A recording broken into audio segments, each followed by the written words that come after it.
Brian Winter, em Nova York.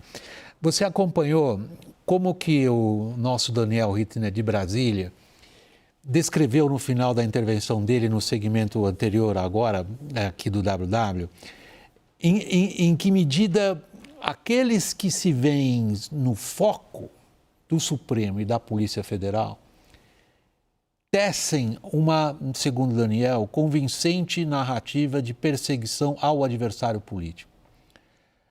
Nós temos o eleitorado no Brasil caracterizado como eleitorado de centro-direita, de espectro amplo, com uma participação muito forte e relevante desse segmento, do qual nós estamos tratando hoje, a edição praticamente inteira, o bolsonarismo. Não sei quantas facções você dividiria o bolsonarismo, mas a minha pergunta é a seguinte: é muito próprio brasileiro isso? Ou nós estamos numa tendência, pelo menos na América do Sul, que se a gente vê, por exemplo, o que está acontecendo na Bolívia? Tem um claro movimento para centro-direita ou direita na América Latina nesse momento. Vemos isso no resultado na Bolívia. Também temos candidatos da direita que estão primeiro nas pesquisas no Chile, para o ano que vem na Colômbia. Quem sabe com o Peru, porque é sempre uma incógnita, sempre muito imprevisível. Um candidato com mais de 12% do voto, mas vamos ver. A energia nesse momento parece estar com a direita em quase toda a América Latina, por motivos como segurança pública e outras questões. Chris, se pegar a sua forma de examinar e reproduzir para os clientes da sua agência a escalada da qual nós estamos falando, você, a partir da posição do bolsonarismo, em função do que ele foi buscar nos Estados Unidos, nesse espectro da direita brasileira, você o vê fortalecido ou, ao contrário, isolado? Olha, eu acho que um candidato da família Bolsonaro, se vier a prosperar, eu acho que quem sobra dentro da família Bolsonaro é mais o Flávio Bolsonaro, porque o Eduardo é inelegível. Tem a Michelle também, mas tudo indica que o ex-presidente é mais favorável a um dos filhos dele.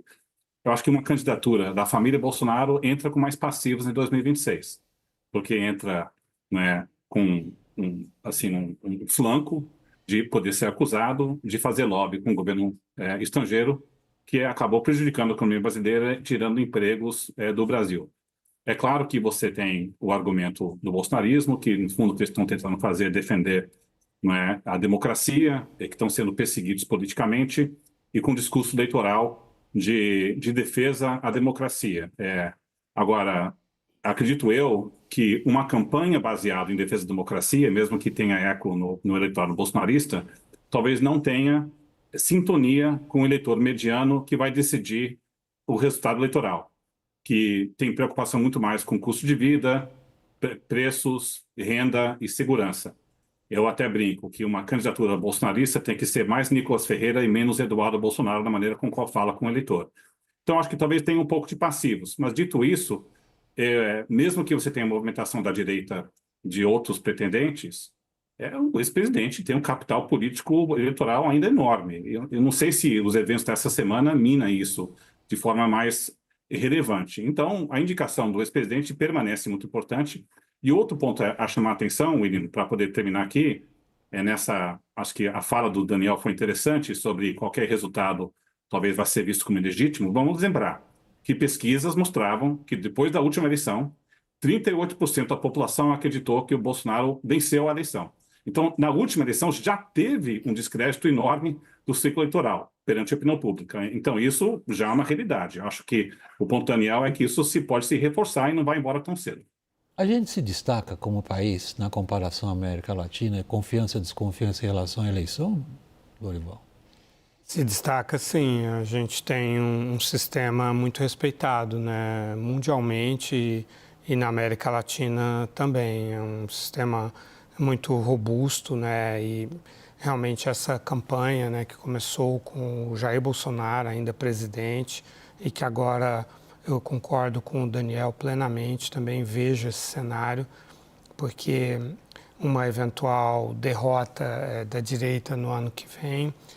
Antes de ela acontecer, já terá sido preparado o ambiente informacional, agora com a participação dos Estados Unidos, de que o nosso sistema eleitoral não é íntegro, o que não é verdade, ele é profundamente robusto e íntegro, mas é uma campanha que pode ser muito efetiva realmente para que o Trump vença no Brasil de qualquer maneira, seja com a vitória da direita, seja com a derrota da direita, não aceitando esse resultado e esse resultado se tornando uma confirmação de que o Brasil realmente estaria se encaminhando para uma ditadura. É algo totalmente descolado da realidade, mas que terá muita atração na propaganda trumpista e bolsonarista. Caio, no momento que nós chegamos à nossa conversa agora, nós estamos tentando estabelecer em que medida o indiciamento, em que medida a pesquisa, que a gente já se referiu a ela, da recuperação da popularidade do Lula, em que medida o bolsonarismo como corrente política sai avariado ou menos avariado com o indiciamento, mas levando em consideração particularmente a grande derrota do governo na instalação da CPMI sobre o escândalo do INSS. O governo, até nossos colegas aqui entrevistaram participantes dessa luta parlamentar lá em Brasília já como entronados e aí se viram derrotados numa votação que foi uma derrota em espectro amplo para o governo num ponto nevrálgico, que é escândalo de corrupção. Isto foi uma demonstração da capacidade bolsonarista? Completamente, William. O que a gente assistiu hoje foi um movimento muito atípico dentro do Congresso Nacional, porque ele foi operacionalizado nos bastidores com uma taxa de sucesso muito surpreendente e que há tempos nós não víamos uma operação política dentro do Congresso Nacional tão bem sucedida assim. Houve um excesso de confiança por parte do Palácio do Planalto no comando do Congresso Nacional, tanto no presidente do Senado, Davi Alcolumbre, quanto no presidente da Câmara, Hugo Mota, de que eles garantiriam uma comissão parlamentar de inquérito do INSS tranquila e sem grandes sobressaltos para o governo federal e para o Palácio do Planalto. E isso não aconteceu. Eu levantei, por exemplo, com alguns dos operadores políticos que levaram a esse resultado vitorioso da oposição hoje, eles começaram a articular, William, às 9 horas da noite ontem, justamente para que a operação política não vazasse, né? Não vazasse para a imprensa, não vazasse para o governo, não vazasse para o próprio Alcolumbre e para o próprio Hugo Mota. Isso foi feito com muita, vamos dizer assim, maestria política, a ponto de chegar na hora da abertura da sessão, os acordos estarem fechados e os candidatos do Lula, do Davi Alcolumbre e do Hugo Mota serem derrotados.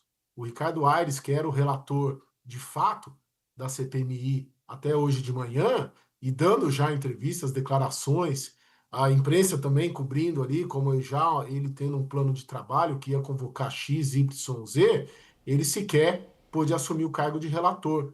Por quê? Porque o presidente, que seria o presidente do Davi Alcolumbre, foi defenestrado numa votação e numa operação política muito bem sucedida. Então, eu acho até, chega a ser até um paradoxo, como que o bolsonarismo e a oposição bolsonarista, e não só a oposição bolsonarista, a oposição à direita também, não necessariamente bolsonarista, se articulou muito bem em um movimento que nós vimos poucas vezes para impor uma derrota à cúpula do Congresso Nacional e ao Palácio do Planalto, ao mesmo tempo em que do lado de fora do Congresso Nacional, horas depois, a gente vê esse indiciamento, a gente vê os resultados das pesquisas mostrando que, ao contrário dessa organização que foi feita dentro do Congresso Nacional, fora do Congresso Nacional, a estratégia de tentar operar a favor de um tarifaço, a favor de sanções contra autoridades brasileiras em Washington, de certa maneira está prejudicando o bolsonarismo, que teve essa operação política hoje muito bem sucedida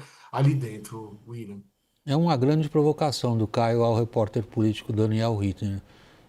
Que paradoxo da direita é esse, Daniel?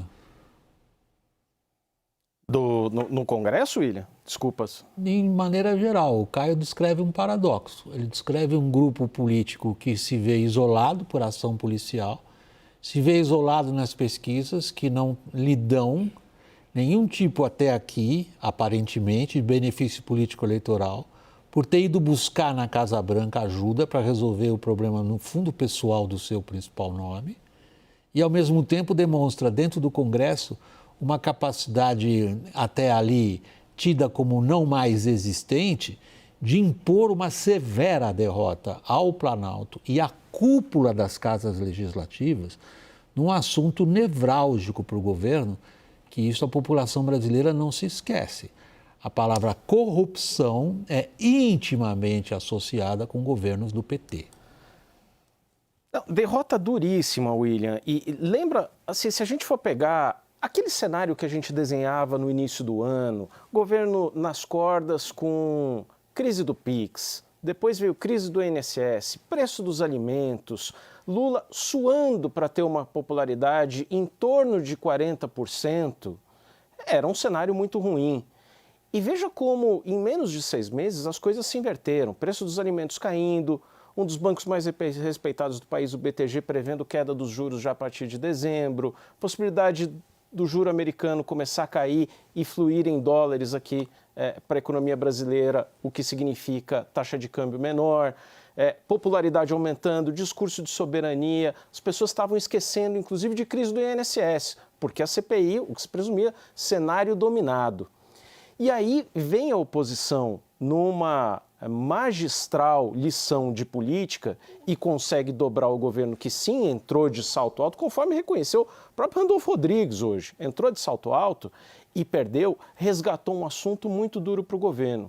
E eu quero pegar um dado, William, só para encerrar, da pesquisa Genial Quest de hoje, muito favorável para Lula, mas que tem lá no meio um ponto que me chama a atenção. 57% das pessoas acham que o país está indo para a direção errada. Só 36% acham que o país está na direção certa. Então você tem um monte de fatores ali que ajudam o governo. Mas tem ainda um resquício de mau humor que a qualquer momento pode ser muito bem explorado e resgatado pela oposição. Então achar que a direita está morta, a oposição está morta, as coisas estão bem para o governo, olha, é quem não viu a política amanhã.